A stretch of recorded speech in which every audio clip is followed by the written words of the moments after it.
మానవ రూపంలో వినాయకుడు ఉన్నాడని మీకు తెలుసా? తొండం లేని గణపయ్య. తమిళనాడు తిలతర్పణపురి గ్రామం స్వర్ణావళి సమేత ముక్తీశ్వర ఆలయ ప్రాంగణంలో ఉంది. ఆది వినాయక, నరముఖ వినాయక అని కూడా పిలుస్తారు. ఈ ఆలయ ప్రత్యేకత ఏమిటంటే పితృదోషాలు ఉన్నవారు ఈ ఆలయానికి వెళితే పోతాయట. సాక్షాత్తు రాముల వారు కూడా తండ్రి దశరథుని యొక్క పితృకార్యాలు ఇక్కడే చేశారు. ఎన్ని చోట్ల చేసినా పిండ ప్రదానం ముక్తి రాలేదని శివుణ్ణి కోరగా తిలతర్పణపురిలో ఉన్న నదిలో స్నానం చేసి పితృతర్పణం వదలమని చెప్పాడు.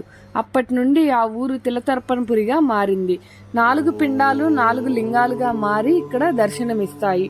తిలలు అంటే నువ్వులు, తర్పణం అంటే వదలడం, పురి అంటే స్థలం. 4 పిండాలు 4 లింగాలుగా పూజిస్తారు ఇక్కడ.